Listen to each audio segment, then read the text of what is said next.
I know we can be close together, close. I know we can be more gentle and kind. Hello, greetings. My name is D.I. Lewis, and I want to offer a prayer at the beginning of this session. All of us here at this gathering have come in the spirit of love and empowerment.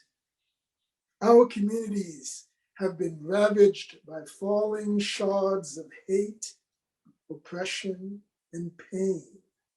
We call out for justice. We join our voices together in a chant for change, a chant in support of those in our communities who bear the marks of suffering and trauma. Let us imagine an embrace where we're all together, sharing the comfort of our healing arms and spirit. So put your palms together in the universal expression of gratitude, thanks, and humility, and summon the power of love. With our feet planted beneath us, let them sink through the floor into the earth and shake the ground to activate the energy of love. Bring the love up through your feet into your body and heart. Guide it through your hands and offer it the love to the universe. Ask your personal spiritual healer of choice to amplify your love. For we must flood the universe with more and more and still more love to restore the balance lost to hate. For hate cannot be removed from society or from our own consciousness solely through legislation or by decree. For it will hide and lay dormant only to return. Hate must be negated with love. Together with the help of the universal power, our love will be amplified so that there is no refuge for hate.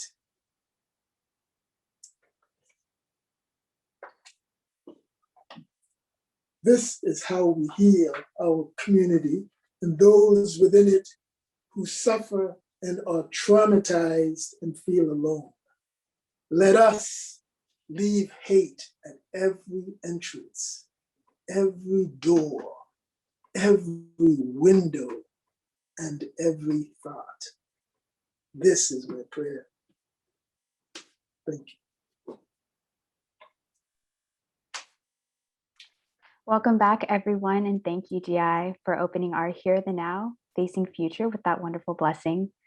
I am Arisa Nakamura, and I'm the co-chair for this event and the operations manager for First Voice.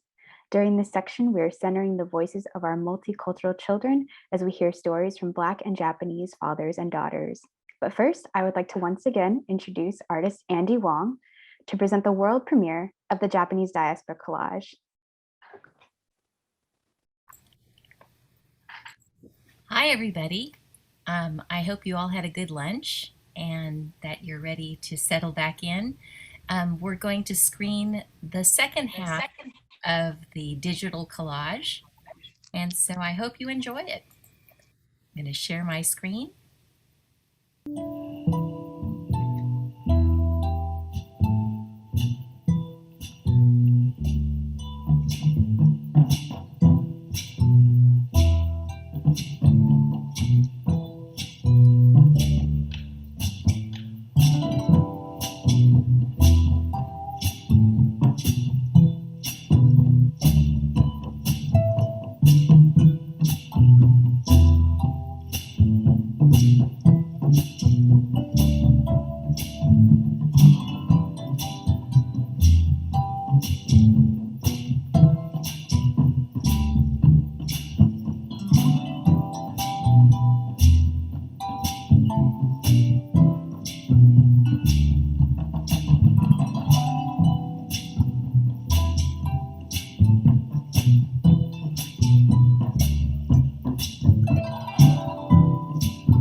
sacred mountain. She watches over the whole wide world.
Thank you to everybody who contributed their family photos. I really appreciated the share. So I hope you enjoyed that.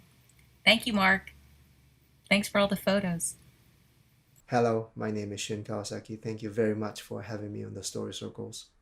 Big kudos to Mark, Brenda, Arisa, and everybody who is making this whole thing possible. I'm going to share a song that I've been writing for JACCC's Nikkei Music Reclamation Project under the mentorship of Nobuko Miyamoto, who is on the program also, Mark, and Derek Nakamoto. Oh. And it's called Take It Elsewhere. Call me by my name, not just my race. Know me and my life, not just my face. Remember who I am, not just my case, or a headline that your mind will erase. See me in my soul, not just my skin. Learn from my own tales, not their own spin. Drop your stupid jokes, wipe off your grin, and think of how it's always been. I see the pain in you, see the hurt in you. We're not that different, I can feel it. I see the lies they told, the vows they broke. We're both mistreated, I can prove it. I see the rage in you, I see the hate in you. Take it elsewhere, we can't use it. I see the rage in you, I see the hate in you. Take it elsewhere, you can't use it. I see the rage in you, I see the hate in you. Take it elsewhere, we can't use it. I see the rage in you, see the hate in you. Take it elsewhere, take it elsewhere, you can't use it.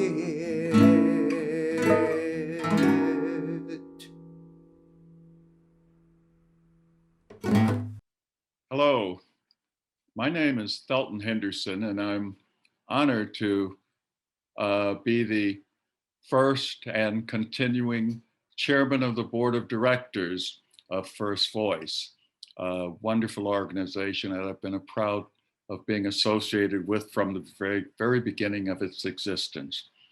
I'm also a Black father of multiracial son and a multiracial grandson. And before we show you a wonderful video of two other Black fathers, I want to tell you a story, a very moving story about an experience I had that involved Black fathers and Black sons in Birmingham, Alabama, at the height of the Civil Rights Movement in 1963. I was there as the first Black attorney to work for the Civil Rights Division of the Justice Department. And they'd assigned me to go down to Birmingham to observe for the Civil Rights Division any violations of the civil rights of the people who were demonstrating under the leadership of Dr. Martin Luther King.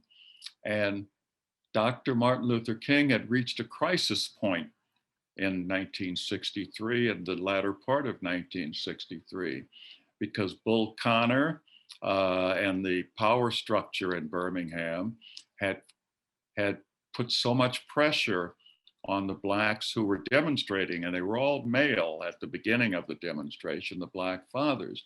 They were getting fired if they were identified with associating with Dr. King. Their cars were being towed. Their credit was being cut off. If they were renting, their landlords were kicking them out of the homes. And so Dr. King had great trouble finding adults to continue the demonstration. It was a very crucial time for him. And Birmingham was one of the central places. He had to have a victory to make his point. One of his lieutenants, Reverend James Bevells, had the brilliant idea, well, if we can't get enough fathers to go demonstrate to keep the movement, how about the children? Dr. Bevells explained that he found a lot of children out in the outskirts who just would love to be a part of the movement. Their parents had said, no, you have school, we don't want you to get arrested. But now in this crucial time, they began changing their ideas about it. And so Dr. Bevells, or Reverend Bevells, went out and rounded up hundreds of young children from age 12 on up through their teens. And I happened to be down in the basement of the 14th Street Baptist Church, where they would come in for a brief training before they would go out and demonstrate.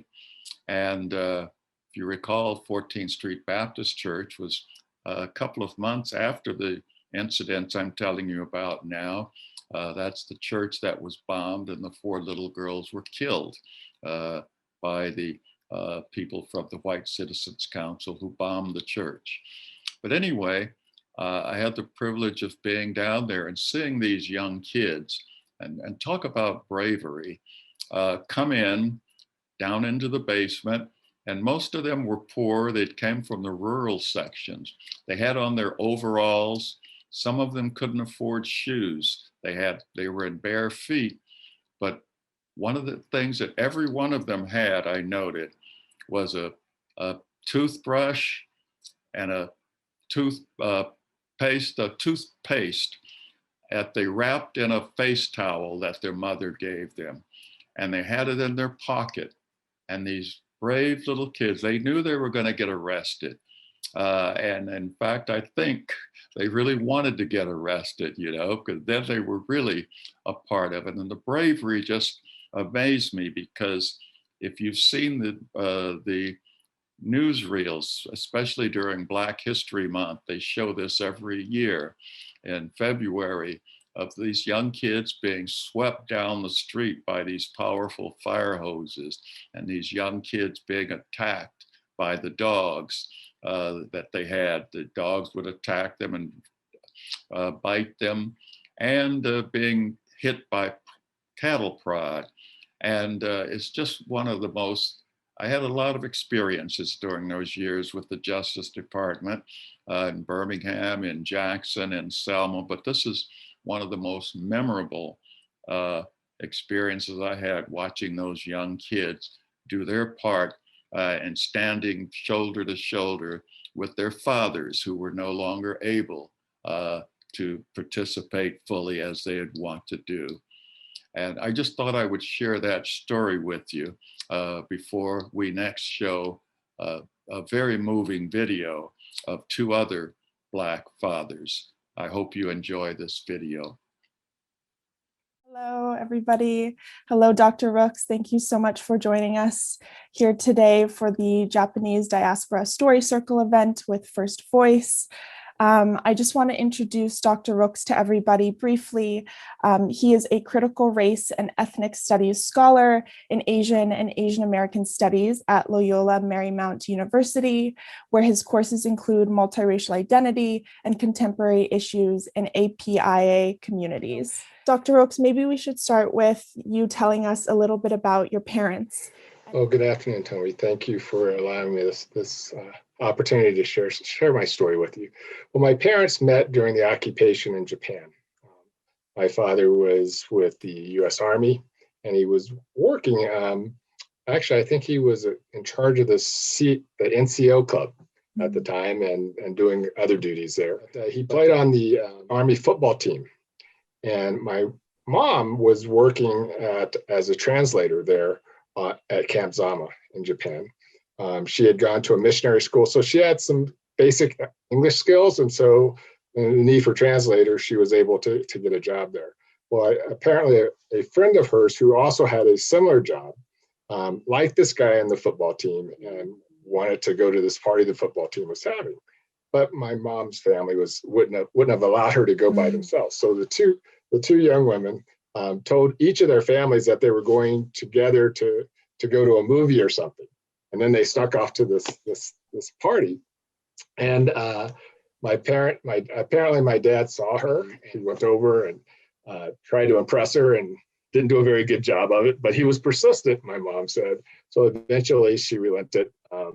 And so, as they say, the rest is history. But I think what was interesting, they didn't see themselves as doing anything special at the time, I think. Our parents were revolutionaries, but they didn't necessarily think of themselves. They both were very good at teaching us sort of to respect the other side of ourselves. My father was very good at having us respect my mother and our Japaneseness. And my mother very good at having us respect and honor our Blackness. And indeed, for her, we came to the States and to Manhattan, Kansas, and she was essentially taught to be an American by Black women in the Black community there in Manhattan, Kansas. She got adopted as a daughter by some of the matriarchs in the community, adopted as like a sibling with some of the other Black women, and so that's how she came to understand the United States. And what I think made my parents work well together, in spite of all the other challenges, at least in terms of parenting. And what I think makes my wife and I work well together is that at the very core of both cultural groups is the value of family. And that family is not horizontal, it's vertically, right? Elders, seniors and elders are respected and honored. And the other core value that they had was this value and revere of wisdom and knowledge. And so those came together very well. For me growing up, first in Kansas, which is where kindergarten, my brother and I had a word for squirrel, which is a very difficult word to say in English. And the Japanese way of saying that word is also difficult to say for little kids. So we would call squirrels kun-chans. And so, those little pet words for kun and chan, right? So it's sort of our bushy tail. So we had the squirrel we used to always feed. Well, when I was in kindergarten, we were doing flashcards, right? So you've got the 25, 30 kindergarten kids and they're doing flash cow, everybody's cow, apple, right? They pull up a squirrel, you get 25 squirrels and one kun-chan. And so the teacher said, no squirrel. And I said, kun-chan, right? And of course, they called my parents not long after that and said, you got to quit speaking that foreign language to him. When I was in late elementary school and early middle school, we were stationed on Okinawa. This one program, and we had study rooms and we're doing a lot of independent study stuff. And it was right around the time of a lot of the racial unrest and the sort of rise of ethnic studies, African-American studies, the Black Power movement, all those sorts of things in the States. And of course, we were aware of those things because we could see the news and we read newspapers. So we were having one of those conversations that 13, 14-year-olds will have at some point, right? 12, 13, right? Sort of trying to be worldly and all political and stuff. So we're having these conversations and we're talking about sort of naming because Afro-American, Black American, all those different things. And so I at one point said, I wonder what I am. And a friend of mine from Hawaii said, well, I know what you are. And so I looked at it, he goes, you're Hapa Afro. And at that moment I had a name. And so lots of the issues with my sort of Japaneseness sort of went away. I mean, my mixedness, because I had a name, and once you have it, naming is important. And so that was the household I got to grow up in. Wow. I know now you're a father of a second generation mixed kid. So how has that been parenting a Black and Japanese daughter? It's been sort of the most wonderful and rewarding thing I've ever done. She constantly amazes me. Her name is Mariko. When she was 7, I was teaching a course in mixed race at San Jose State at the time, and I was commuting back and forth, and she came up with me because it was her spring break. And so I said to her, so do you want to talk to my class? And she goes, well, sure. She was pretty precocious. And so she started to ask me more questions about my father, who had been in the military, and about her mother's father, her grandfather, who had been in the 442. So I thought she was going to say something about that to the class. Right before we go to the class, she says, can I use the whiteboard? And I'm thinking, uh-oh, sure. So I said, sure, why not? She goes up to the board and she writes a J, and then she writes an A, and then in the middle, she writes a B. So now I'm really perplexed. And she says to the class, sometimes I feel Japanese, and she draws a smiley face. And it says, but sometimes people don't like that. And that makes me sad. And then she draws a frowny face. And then she said, and then when I think about it, that makes me angry. She draws an angry face. But then I decide I'm not going to let them take that away from me. And she draws a smiley face. Then she goes over and she says, sometimes I feel African American. And she repeats that whole piece. And sometimes I feel like I'm both. And she repeats the 4 things. Wow. She had got it. She got this notion of being mixed. Although this is about the Black dad section, I couldn't have done it alone. My wife was so impactful in the parenting. And because of the circumstances with the military, my mom was the person who almost raised me as a single mom, because my dad spent so much time in Vietnam. And so being a Black dad, being a dad, I learned a lot from my moms. Wonderful. Thank you so much. All right. Bye-bye. I'm excited to introduce our next speaker, Mr. D.I. Lewis. D.I. was born in Antigua and raised in St. Thomas in the U.S. Virgin Islands. He moved to California for graduate school, studying architecture at Cal. He runs a small construction business, is a musician, and is my dad. So welcome, When I came to California, my intentions were to go to school, do my thing there, get my degree, head back east, right? I came across the Mississippi. For one thing, I don't like flying. I can't take it, right? So I'm flying for 6 hours, and I'm wondering, am I going to get there? And then, of course, my history of California was zilch. I knew nothing about California. In fact, I only knew up to maybe where the Mississippi was, and then everything west was like a Western movie, right? And I knew California had beautiful beaches, and because I'd seen pictures, and I had friends out here in California as well, which was one of the reasons why I came. But little to nothing about really the people, the environment, and the history, right? So when I got here to California, of course, I'm at Cal, and Cal was a diverse place. Somewhat like the islands when I grew up there, the tourists, but now I'm actually physically interacting with many peoples, right?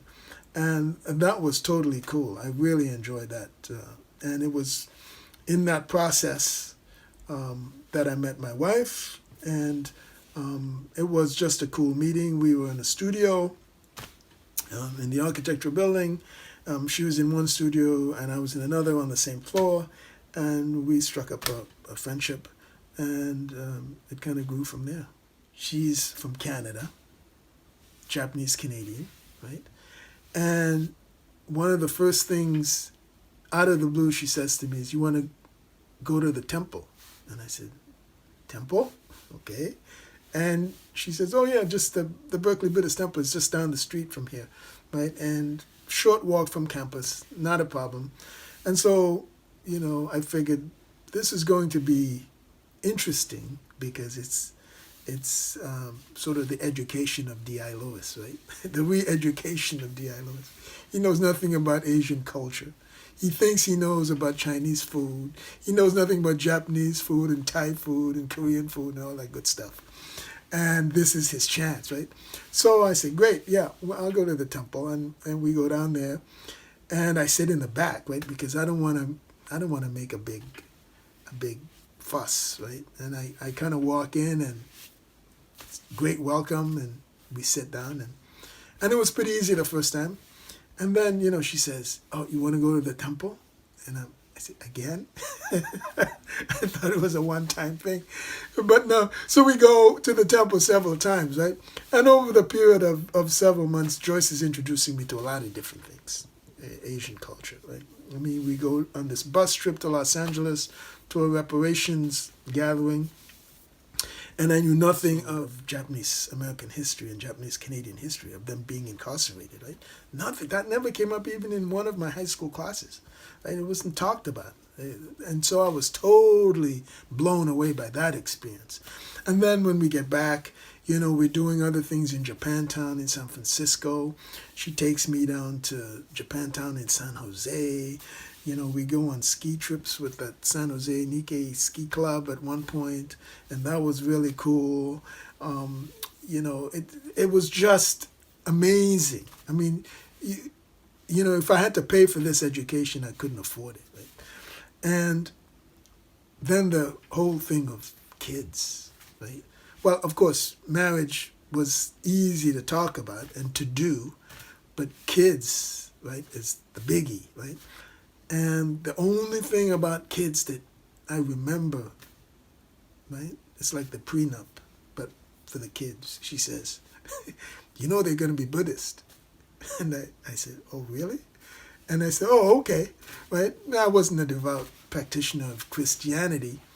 And what I'd experienced at the Berkeley Buddhist Temple was totally great, totally just wonderful. And the idea of having kids, I didn't even really, we never together talked about having mixed kids, right? We were just having kids, right? And our only concern was we had no familial support here in California, right? My family is east in the islands, her family is north in Canada, and we just had to kind of bump along and figure it out. And we got them into a great preschool, near Machino Friends in Japantown, and both kids, they thrived there, right? And they've just been, we say lucky kids. We were just in the right place at the right time, right? And that I am grateful for. To some extent, we kind of left it up to the kids to figure it out, right? Because I can't tell them what that bridge, what that crossing is, right? They can tell me what it's like to be in that crossing, but I really have nothing to add to that dialogue of how to navigate that crossing, right? I would say that for me, that was the big conclusion that I can draw, is that, you maintain a level of calm through this new kind of experience. You have an open mind. You bring a lot of love to that experience. And, things can go smoothly. I mean, you know, if I talk to my kids about my interactions and my difficulties with being black, I mean, you know, and I make promises or statements like, well, I think you're going to have it easier. It would be total nonsense, right? They have their travails. I have my travails. Joyce has her travails. We come together. We talk about it like we're doing now with this gathering that's going to happen, right? And we listen, all right? And we try and our best to be authentic, to be honest, and then we move forward. Good afternoon. Wow, I so appreciate this sharing of stories, and especially the added culture as expressed through art. And adding to the storyboard are 3 young women raised in San Francisco. Not only are they childhood friends, but they share ancestry with mixed Japanese and African American roots. As a parent, I think that there is innocence in what our children will face and what we can provide to give them strength and freedom to mold their futures. But in the Bay Area, there is a village with an expansive view, with an appreciation for the nuanced cultural depths that each of our communities bring to the table. And it's a unique place to hear of how younger voices of our diaspora see their world and what they expect of their future. And so with that, it is my pleasure to introduce Myra Vanette, her twin sister, Sarah Vanette, and my daughter, Tomi Lewis. Hey, hi, hello everyone. Thank you so much, Joy-san, for that wonderful introduction. We're going to go ahead and introduce ourselves. So I'll start. はじめまして、中野セイラと申します。24歳です。はじめまして、ルイス・トミユリと申します。私も24歳です。はじめまして、中野モイラと申します。私も24歳です。私たちはサンフランシスコに生まれた。よろしくお願いします。よろしくお願いします。Hi, thank you so much for having us. My name is Sarah Vanette and I'm 24 years old. Hi everyone, my name is Tomi and I'm also 24 years old. Hi, my name is Moira. I am also 24 years old. We look forward to speaking with you today. So Moira, Sarah, and I have actually known each other a very long time, since we were 3 years old. We met at Nihomachi Little Friends preschool in San Francisco, Japantown, and actually sang together in their mother's Kira Kira Boshi children's choir for 5 years, as you can see here in this picture. After Nihomachi Little Friends, we were lucky to continue our education in multicultural and Japanese bilingual schools. We also, all 3 of us, have Japanese religious backgrounds. Moira and Sarah grew up in a Japanese Christian church, and I grew up attending the Berkeley Buddhist Temple.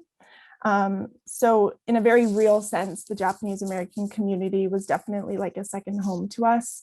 We grew up doing mochitsuki, oshogatsu, obon, and we also grew up in this kind of bubble here in San Francisco where most people knew that we were mixed kids, and we also were lucky to have a lot of other mixed friends. And I think this upbringing allowed us to stay connected to our Japanese identities, even though we looked very different from most of the people in our communities, including our Japanese mothers. I think each of us is really grateful to have had this type of upbringing, especially together. Yeah, I mean, in preparation for this, we really did like a look back through all of our experiences, and growing up in SFJ town definitely made us feel really immersed in our culture and seeped in it in a way that we didn't really have to think about until we started to get a little bit older. And so all of us were kind of discussing, and it was about adolescence that we started to realize like, oh, wait, I moved through these spaces a little differently than the people that are in these youth groups with me or in our extracurricular activities in the community. We were no longer in our family units, right? And had the safety of that. And we started to step out into the community and build our own identities and own relationships. And you kind of have to learn pretty quickly what to do in those circumstances. And when those moments kind of come up and catch you off guard, right? Whether it's through, harmless jokes or microaggressions or people questioning you about your identity or asking you to justify and prove your identity. And so it's kind of through those instances that you realize, oh, I guess I have to figure out what to do now in these moments and how to handle the silent stares or comments from others. And you realize, oh, this is just so different than what I thought I had in my childhood, this security and not really having to question it at all. And suddenly you have to become like a spokesperson for your experience and the way that you move through these spaces. And it becomes clear that there are just certain things you can't change that are going to make you othered, right? Whether it's your body type, your hair, interests, way of speaking, anything that can be considered distinctly not Asian enough. And although these moments are certainly not fun and a bit of sore spot, we all kind of discussed it and realized that, you kind of have to take it with a grain of salt, because if you take it to heart, you end up losing something from the community that you grew up in the place that you considered home. Yeah, so as Sarah mentioned, like it was apparent in spaces we interacted with. So it could be like places of worship and that we grew up in, or like something as simple as not seeing anyone on the posters for the Cherry Blossom Princess Court who looked like us. So annually there's a Cherry Blossom Festival in Japantown, and there's a princess court. One is crowned queen. They're all individuals from the community. And so one year, our mother said, go take a picture with the princesses. And we said, okay, sure. And then after she took that photo, she said, one day you're going to be a princess. You're going to be on that poster. It'll be great. And at a very young age, we knew that this wouldn't be the case, just because certain spaces weren't inaccessible to us. Right. And so it's through those kind of untraceable small instances, but like consistent reinforcements, that you learn part of yourself can be considered acceptable. And you learn that there are versions of you or parts of you that you have to suppress or erase when you're with certain groups. And to be a mixed individual, but certainly a Black person, is to constantly switch between different versions of yourself, right? Code switching. But more than simply playing down a certain tendency of yours or a way of speaking, it's the conscious and unconscious removal of any part of yourself that could be seen as inadmissible, so that you can present the least offensive, least abrasive, least threatening, and most unassuming version of yourself. And even after doing so, and in doing so, you're still not promised full acceptance or necessarily a seat at the table in the way that your Asian co-parts have.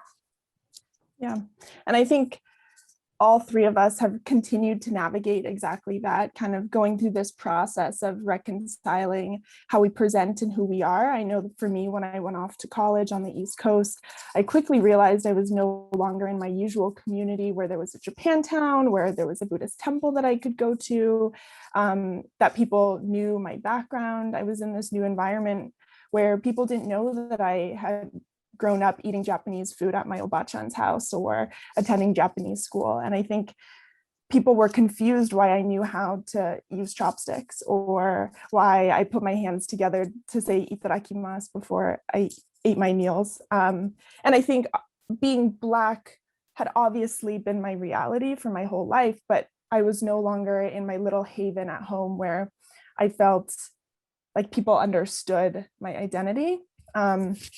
Actually, a couple weeks into freshman year at college, I was at a social event with some new friends that I had made, and 3 white students surrounded me at this event and told me that I needed to leave. I was scared and shocked. Nothing like this had happened to me before, but as I was looking around, I realized I was the only Black person in the room.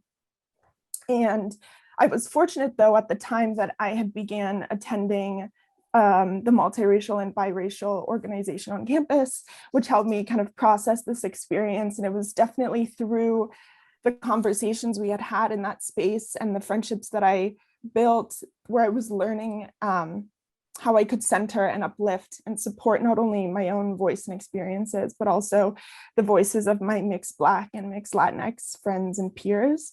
Like Sarah mentioned, this idea of code switching between different versions of yourself, I was realizing more and more that different communities and spaces would require different parts of me to show up, to speak out and to hold others accountable. And for me, part of that looked like helping to cultivate a space in the multiracial organization where Black, non-white passing mixed students felt safe and heard and respected. And I think at the same time that I was developing this language to talk about my experiences as a mixed woman, I was also developing this awareness that even within the fluidity of my mixedness were intersections of pain and grief and resilience, but also immense privilege. So it was almost like the fluidity I had always felt in my identity was beginning to take shape, where I was learning to be unapologetically both Black and Japanese. I also went to university in the States. I went to a small private liberal arts women's college in Oakland, and definitely experienced a whole different wave of learning myself and my identity. So thanks for sharing, Tomi. And I think that it really rang true when I was listening. My sister, however, went to school in Japan for all 4 years, and she has agreed to speak a little bit about that time. Specifically her last semester, which was in the wake of George Floyd's murder. So we actually just passed the 1-year mark on Tuesday, May 25th of this past week. It's definitely not an easy topic, so please take care of yourselves as you need in this time. And if you feel discomfort, I think it's normal and completely understandable, but I would ask and implore us all to understand the importance of sitting with our discomfort, as it is usually the place of origin with where our individual work must begin. So I'm gonna pass the mic to my sister. Okay. So as Sarah said, I went to university in Japan. I went to Doshisha University in Kyoto. I decided to make that return to the homeland, hoping to experience more of my Japanese heritage. I was very soon confronted by experiences that made it more confusing for me. On one hand, I was exotified and admired for my Blackness, but it was also the exact reason I was challenged or made to feel like I had to defend my Japaneseness. And so I think this all came to a head in my last semester. So I was working on my thesis, which was about the lived experiences of Black people in Japan. I interviewed a wide range of the Black diaspora across generations. It was also during the wake of George Floyd's murder. And because of this, I had a lot of people in my personal life reaching out with questions, and they wanted to know what to do and how to be an ally. I was also organizing with other POC students on campus to hold my university accountable for the inequalities we experienced during our time there. And this was all while I was alone in Japan during a pandemic. So a tumultuous time, to say the least, but it's fine, I made it through. So now I'm gonna go more into the marches. I went to, oh, hold on.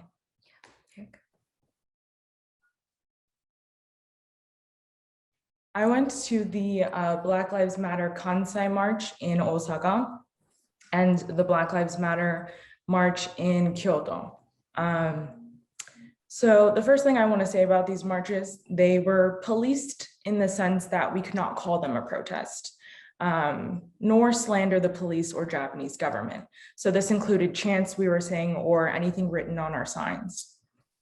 We had to walk while working with the entity that we were marching against, which was very strange. It felt like we were not free to express our pain or grief or joy like fully. And the marches, they're still pretty hard for me to talk about, but I think one moment that I can talk about that kind of encapsulates it all was at the Kyoto March. Before the march started, there was a moment of silence, about 8 minutes for George Floyd. And I was in a crowd full of people who supported the cause, some friends.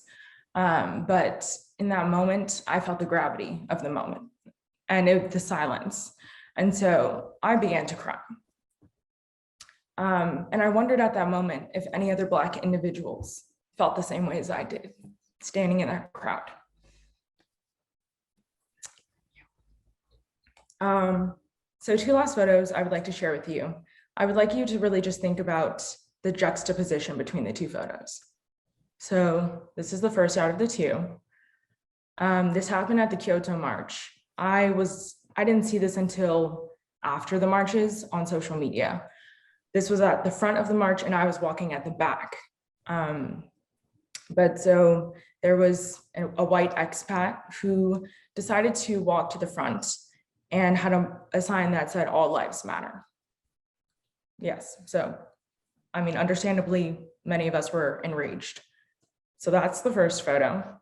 And the last photo we'll be sharing with you about the marches is a Black father with his Hafu son.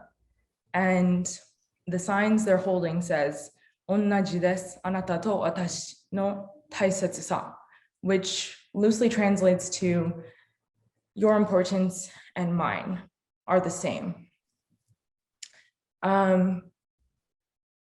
And when you look at these 2 photos and the signs they're holding, some people might think that it's the same message. They're trying to convey the same thing, but ultimately the intention was different. There was the first photo, a white expat who has immense privilege walking through the world and decided to center himself in a cause that we were all rallying behind. In the second photo, there's a Black father who had to teach his son about this complex issue and how it will impact his life in the future, no matter where he goes. So yes, I think the juxtaposition between these photos are clear and very powerful. That's all I'm going to say about the marches. Living in Japan and the marches, it's been a difficult experience and I'm still processing it. So thank you. Thanks for sharing, Momo. I just want to say I'm really proud of her for talking about that because that was a lot. So to give context and really just acknowledge the moment that we're in right now, and I'm sure you all kind of feel the gravity after listening to our different stories, it's a very complicated time to be a Black and Asian individual, right? We're watching our communities be murdered by institutions that uphold white supremacy. And it's the agenda of those institutions to push the narrative that Japanese and Black unity can't exist, although it's existed and persisted throughout history. After the incarceration of Japanese Americans, the only place they were allowed to settle in were in areas that Black and Brown communities were already in. And so in San Francisco, Japanese American communities lived alongside Black communities, and in Los Angeles alongside Latinx communities. And it's difficult to really try and put into words just what this last couple of years has been like, watching, the murder of George Floyd and all those who came before and after, and then the second wave of our elders being attacked. These pictures and their names, people who remind us of our family members and resemble them. And it's particularly difficult because it's not just their pain. When we see our elders being attacked, it's also very re-traumatizing because it's us mourning them and all of the Black and brown bodies and faces and names that have become hashtags and symbols of our pain and our loss. And it's really unavoidable, especially if you're in our generation. It's talked about so often in all the different platforms that we use. And it's unfortunately not their lives that are being immortalized, but our loss. So I want to share a story that kind of came up in this process of us discussing. My mother doesn't currently live with us. She lives near us, about 30 minutes from us if we were to drive. And as the attacks became more consistent and in cities that we live in and that our communities thrive in, we called her and said, I'd really like if you protect yourself. So we helped her order like pepper spray or something similar. And 1 week later, we called her to just talk about something else and happened to ask if she had it on her person. And she was busy and rushing. She said, oh no, I forgot it, but it's okay, it's okay. And we both got really upset. We were really angry. And, not necessarily at her, but when you feel helpless, all you can do is grab onto whatever feels available and tangible. And ironically, I imagine that's how my mother might have felt when I was 19 and I got my driver's license for the first time. I was going to be commuting every single day from San Francisco to San Mateo, which is about a 45-minute drive. And she was so insistent and incessant. At that point, I just thought it was nagging that I keep my license, registration, and insurance on the seat beside me at all times. So,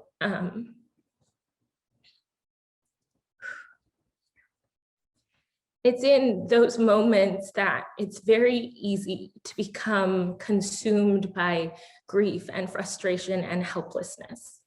And like we all kind of discussed, being Black and Japanese, people reach out to you and they want to help. They want to know what to do or how they can, be allies and accomplices.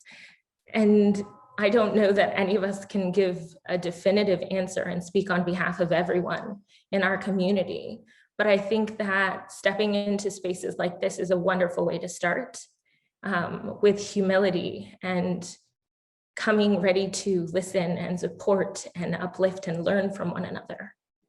And so to end my discussion portion, I would love for us all to take a moment and reflect on my next words. In whatever rooms you occupy, in whatever spaces you frequent, ask yourself, where do I fit in? Do I need the mic right now? And if the answer is no, and through your reflection, you realize that maybe you don't, look around the room and find in your heart the ability to step back. Who is the most vulnerable?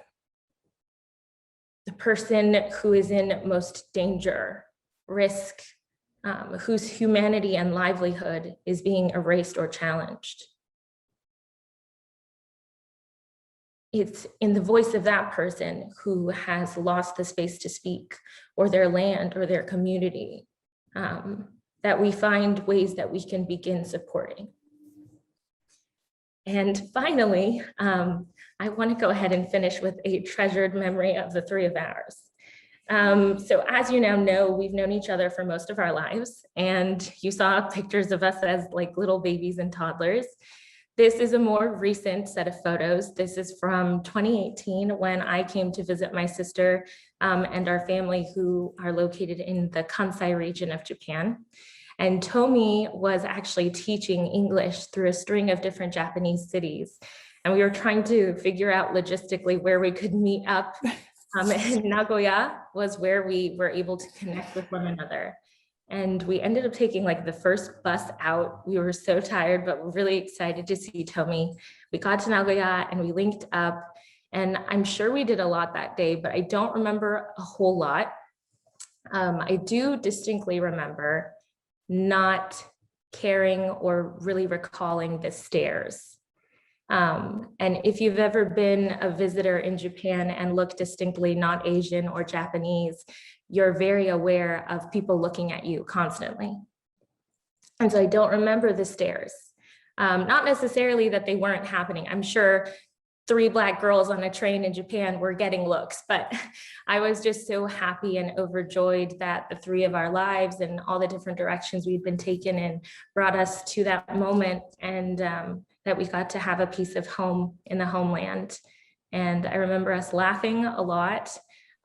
We ended up scouring the area that we were in to find an okonomiyaki place because we all really wanted home cooking culture and comfort food. And so I would just like to leave you with these photos and the memory of us having so much fun in the homeland and being very unapologetically Black, Japanese, and joyful. Thank you so much for allowing us to speak today.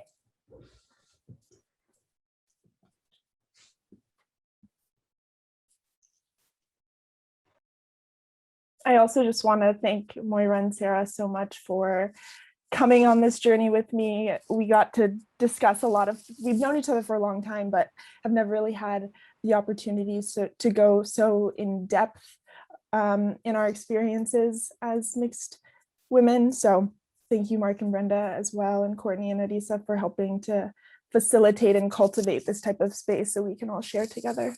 So. Yes.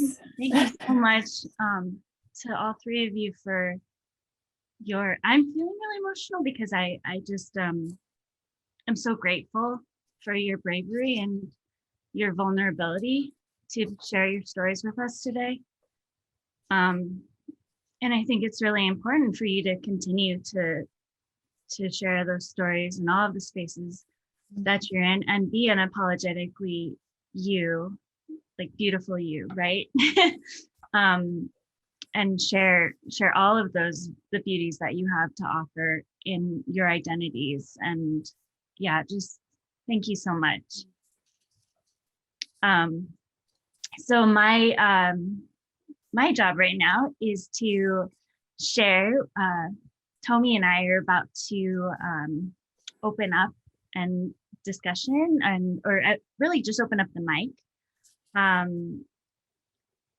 So I guess I just wanted to share, over the past couple of days, we've explored naming our pain, generational trauma, sharing our lived experiences with one another, and we've recognized our resilience through past and present Japanese experiences, Japanese joy,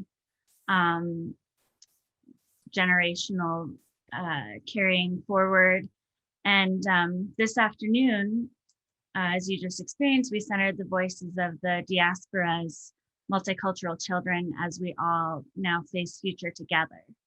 So we would love to hear from all of you now, using First Voice, what your takeaways from being on this journey and community together have been. And Tomi's going to explain kind of how we're going to facilitate that process. Yeah, so we want to encourage everyone for this portion to turn on their videos and perhaps go into the gallery view mode so you can see everybody. Like Courtney mentioned, we kind of just want to open up the space for people to share their own reflections and stories, what things have changed for you over the last 2 days. I know we've talked about some very deep and real moments in each of our lives. We also want to encourage people to share their art. There are many great artists in this space that haven't had the platform yet. So if you'd like to make a musical statement or share a poem or sing, it's all very welcome. We're gonna have 2 people speak to show example of First Voice, and then we want to encourage whoever's interested. You can use the raise hand feature, which is in the reactions box on your lower bar, if you'd like to share. So thank you.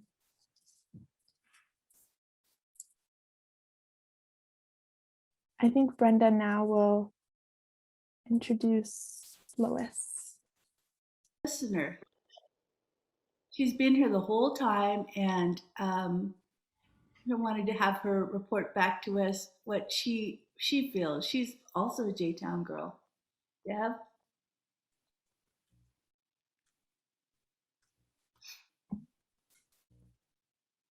Okay, hopefully you can all hear me. Okay, I was gonna tell a couple of stories and this and that, but what I'm gonna do is just read what I wrote and what I did yesterday and today as much as I could, so it won't be as smooth what I did today, was to try to take phrases and sentences and words and weave them together into the last 2 days so you have a sense of what they are. So if you hear something, you go, I said that. Yeah, you probably did. And the only part that's kind of all mine is the music, because obviously I couldn't have the musical instruments. The only way I could do it was to discuss them.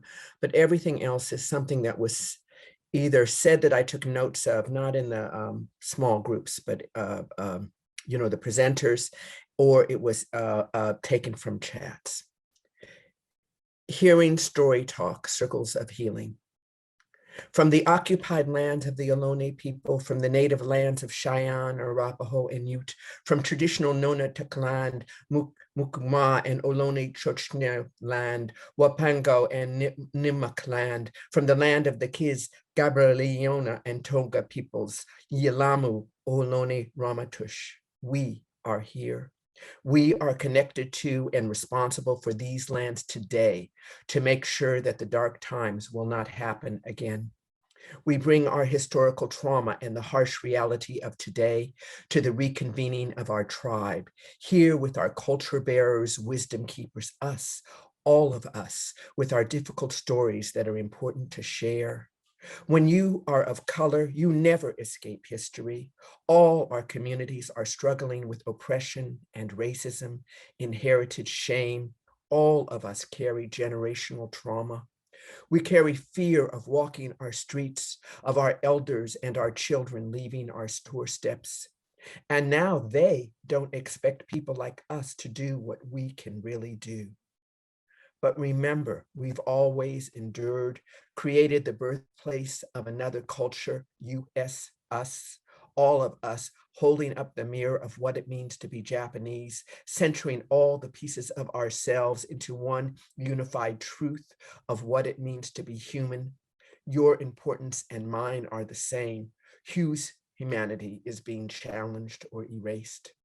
We bring our ancestors with us so that we can say what our ancestors need us to say. When we lean back on our ancestors, they give us strength to be who we are, to create a chant for change. Roots matter. Our roots connect us to the earth, and the earth connects us to each other. We can be in community and mourn, but also celebrate our being together, the profoundness of being able to tell our stories, to acknowledge the wounds, acknowledge the pain, acknowledge our ability to protest, dance, yell, sing. Exchanging small pieces of our lives helps transform sorrow and opens the heart, offering a way forward. The echoing taiko drums, tom-toms, bongos, hand drums intertwine with bass, becoming our hearts humming with possibilities. Guitar fingers, shimmering bells resonate with our tears and laughter. Flute bird songs bring flocks soaring between branches, riding the winds of healing. Sheng, shakahachi, sax voice our sorrow and our release. Music our salve, at times our salvation. Evoke your ancestors and the ancestors of extended family. Call out the sacred names of spirit. Have gratitude for breath, friendship, community, humanity. Love will be amplified, so there is no refuge for hate. Gather the infinite energy from the universe, from the earth into the vessel that is you. Swim in an ocean of chi, an ocean of infinite power with no boundaries. Our bodies moving, our minds opening, our hearts opening. Even when we're angry, there will be joy. Voices open in song, limbs stretch in dance. Each of you is important. We've created a healing space, We will hold our heads high and face the future together. The fight for humanity needs us all. Independence is a myth. Be grounded and real in our interconnections. Be a voice for the people you grew up with, for those in back of you and in front. Know your stories. Know your stories were shared at this beautiful gathering where courage floated. Thank you for sharing your powerful stories, reclaiming, owning your traditions and history. You were a gift to us, old faces, new faces, faces of future community. We are more the same than we are different. We can find ways to turn fear and pain into resilience and action. What a wonderful celebration in spite of the turmoil in our country and the world today. Our stories were eye-wetting and gut-churning, but transformational. So much strength and wisdom, beautiful, like a scroll of our history, liberated, connected, empowered, and compassionate, creating metamorphosis, invisible threads of golden light, connecting our hearts and making us strong. We are one, oneness, not sameness. I thank you. Wow, I'm speechless. That was so beautiful, Devora. Thank you so much for taking time to encapsulate all of the wonderful stories and reflections that we've all shared with each other over these last 2 days. That was just inspiring. So thank you so much. For our final artist performance, I'm really excited to introduce Nobuko Miyamoto and her granddaughter, Asiya Ayubi. Nobuko was originally a dancer on Broadway and in films such as Flower Drum Song and West Side Story. Her involvement in social change movements of the 60s galvanized her as an activist and inspired her reconceptualization of her role as an artist. Her granddaughter, Asiya, is a Japanese African-American Muslim musician currently based in the Midwest. She is also a founding member of the Uzara Ensemble, a Muslim women's spiritual music group. So please help me welcome Nobuko and Asiya. Thank you so much.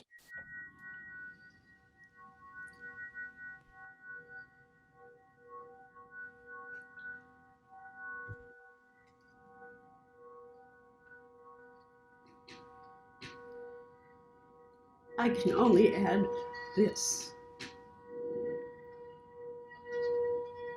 An inspiration that came from the Lakota Nation at a gathering of elders, Mitakuye Oyasin, all relations.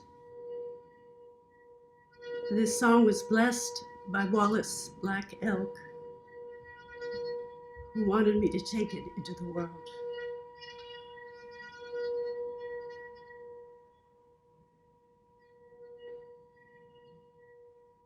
To all relations,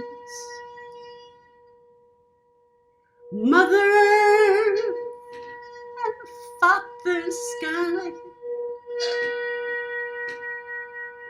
to all relations, every nation, every tribe, every family, every stranger, every friend and every foe, every form and every creature, to all relations.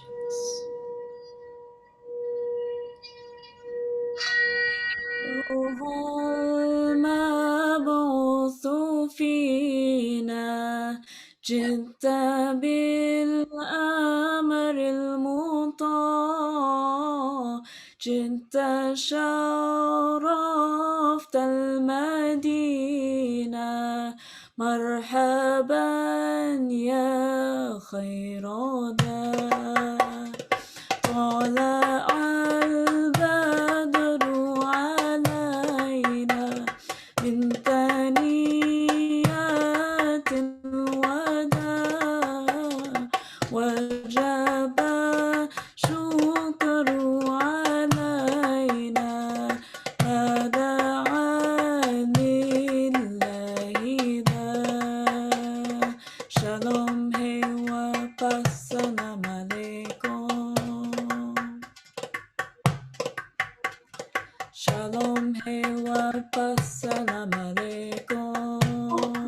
voy así.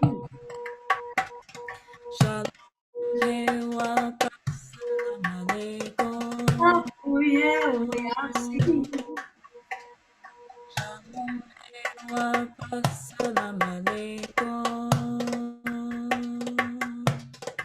In this circle of oneness and the secret in the of the wonder of this circle that we share.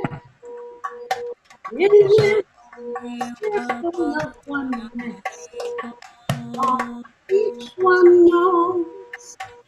In this circle of oneness, yeah, the river flows. Circle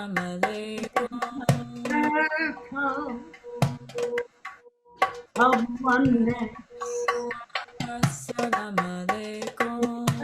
Circle. Shalom Hewa Pasalam.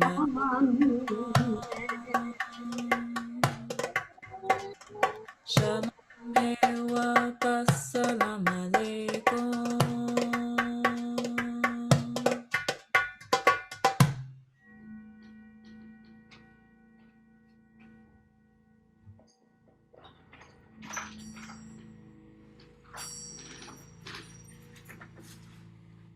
That we wanted to dedicate to our cousins, the Palestinian movement right now in Palestine. Thank you.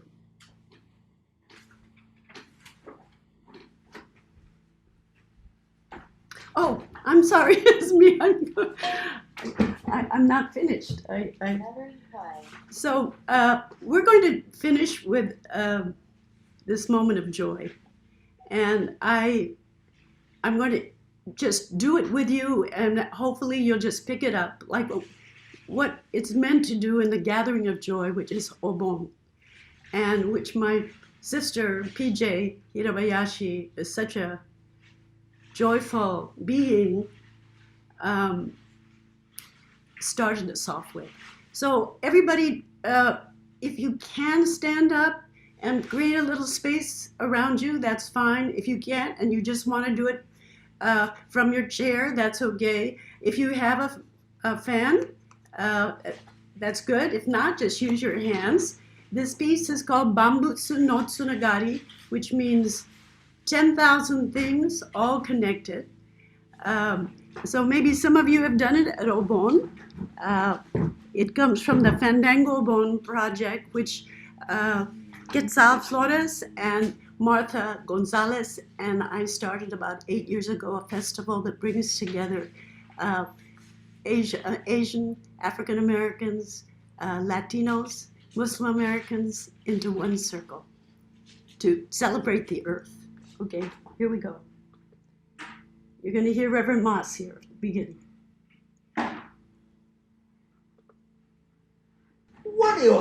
Can you hear? For this, yeah. You plant, you lose. For this, you plant, you lose. Don't plant, just dance. Is that right? Practice, forget. I know I'm opposite of you. It's okay. To the front. Right. circle we dance. Back. And front. And back. Now circle to the right. Circle we dance. Left, 2, 3, 4. Right, 2, 3. Left. And a little lunge. Lunge, 2 claps. Back. 2, 3. And right. Left. 2 claps. Back. And just stumble around until you get it. That's what we all do. Carácter ceremonial, el fandango rompe el orden, celebración especial, en donde las almas orden con su ritmo nuevas melodías que el día de hoy celebramos, ancestral sabiduría con la cual nos abrazamos. Outside. Step back. Turn. And left. 2 claps. Turn. One more time.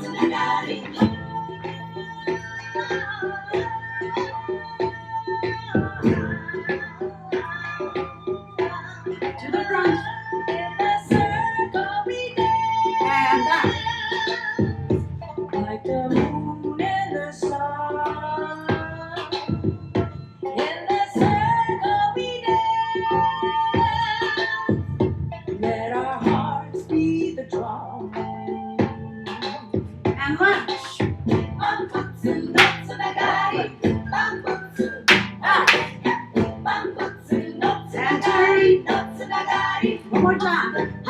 Bambutsu, notsunagari, bambutsu. And back. Bambutsu, notsunagari, notsunagari. We're gonna do one more round, and then we're gonna finish. And then you're moving. That's good. To the front. Empecemos a remediar And back. con las ancestros One more time. Empecemos a remediar Back. los ancestros To del the amor. right. Es tiempo de celebrar And to the la left. vida es fandango. Es tiempo de celebrar la vida And fandango. And back. Turn. And right. And left. 2 claps. Turn. Okay.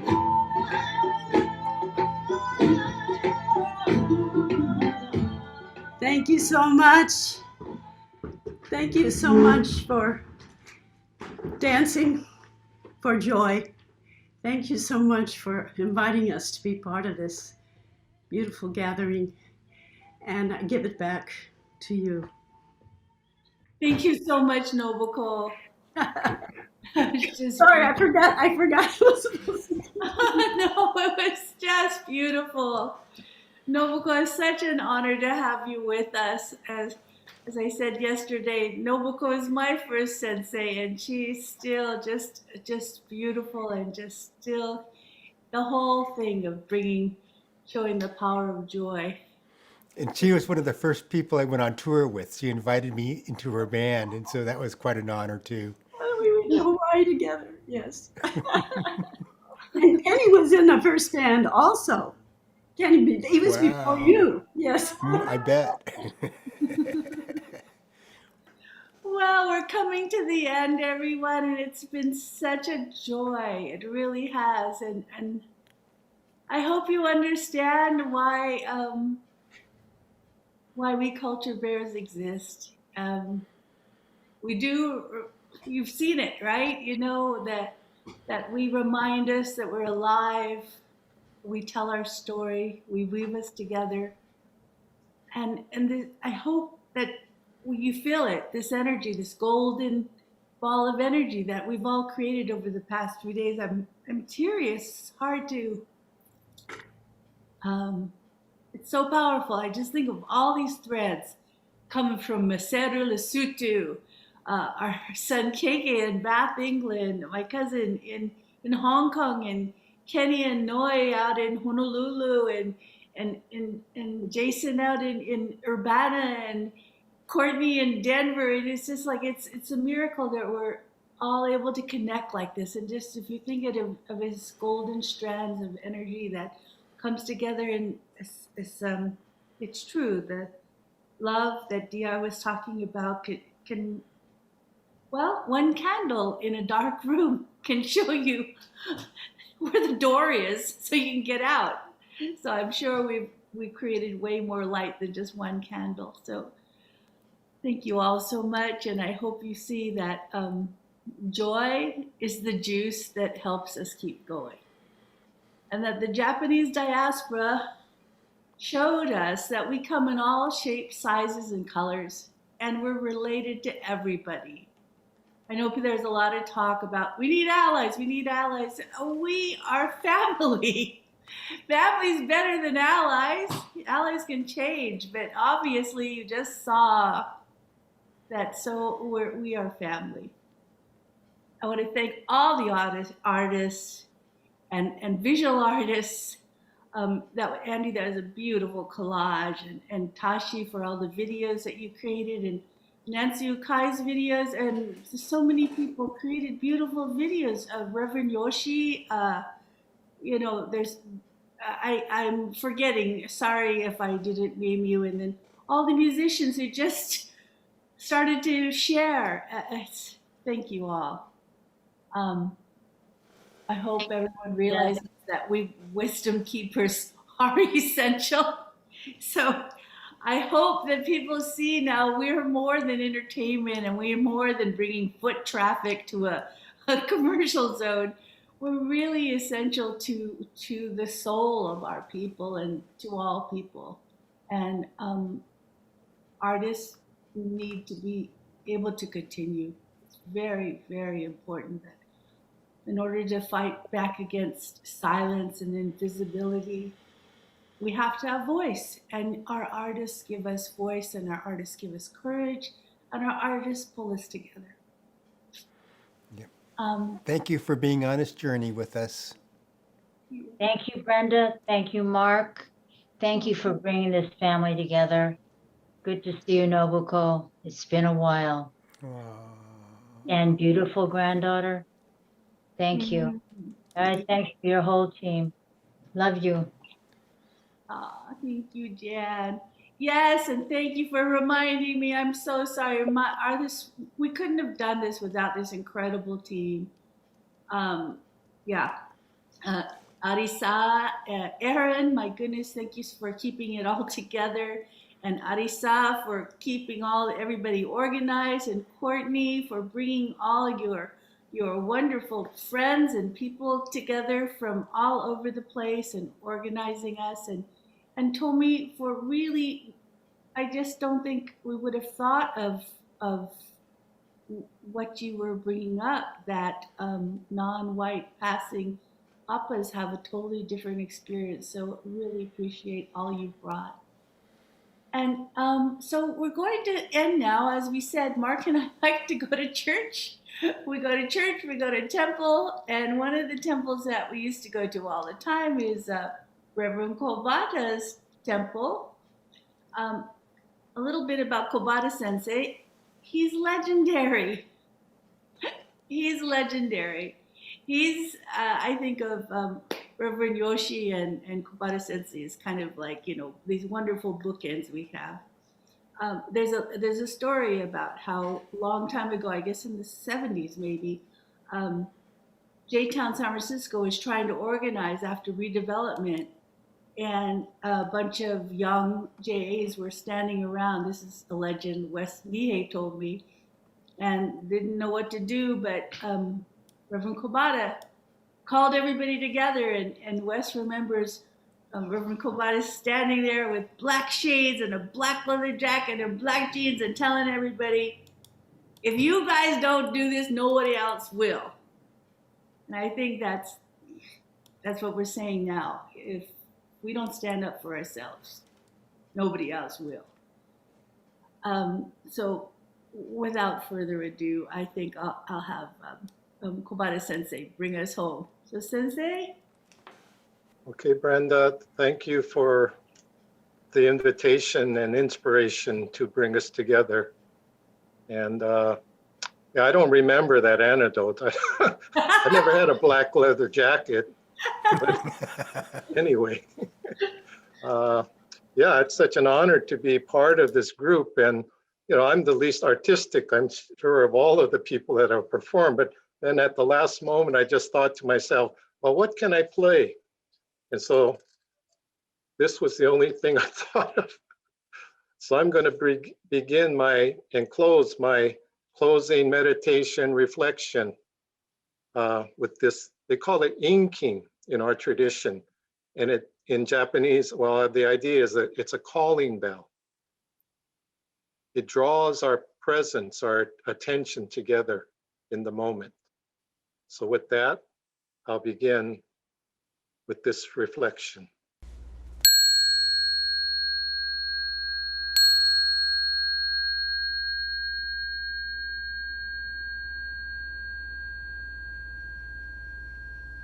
Our consciousness has no known beginning or end, but our cognitive inclination is to set such boundaries.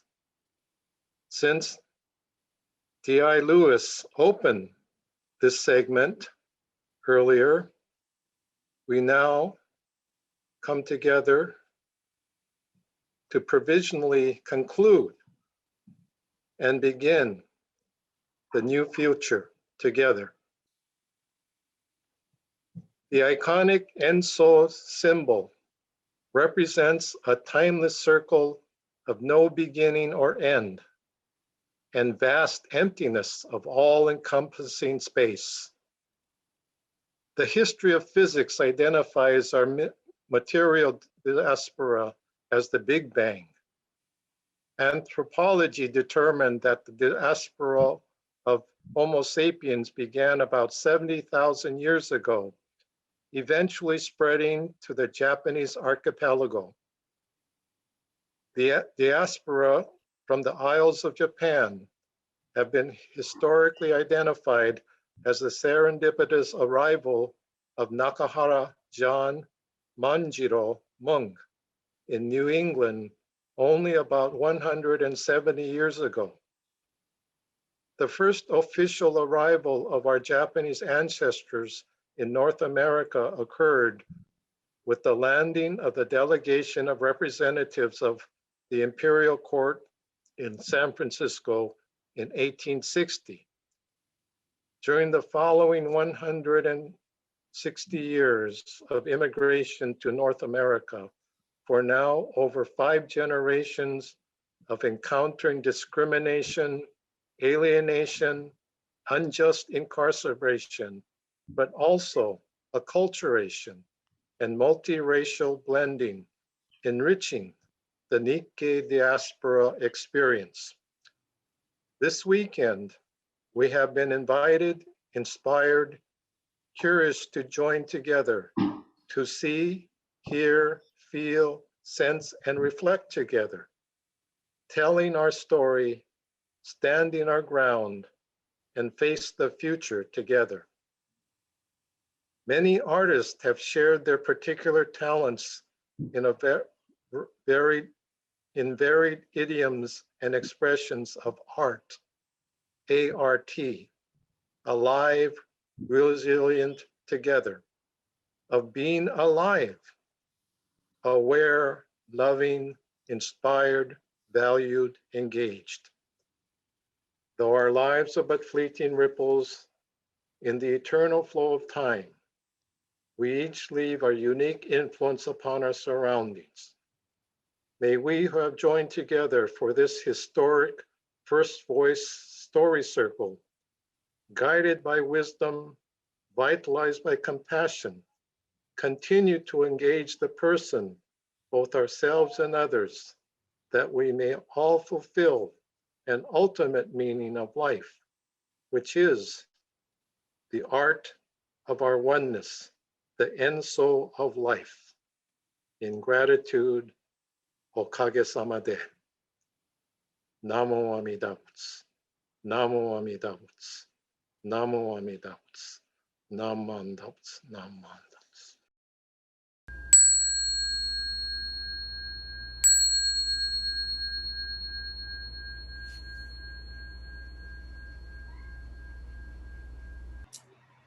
Thank you, Reverend, for those wise and beautiful words. So at this time, I wanted to have everybody go to gallery so we can just once again recognize everybody who made today possible. Could the culture bearers and wisdom keepers, so our artists and speakers, please put a heart reaction in the corner of your window like this?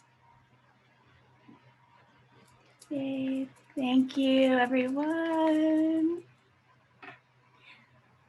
And our facilitators, could you please put a little cheering sign in the corner of your windows for us?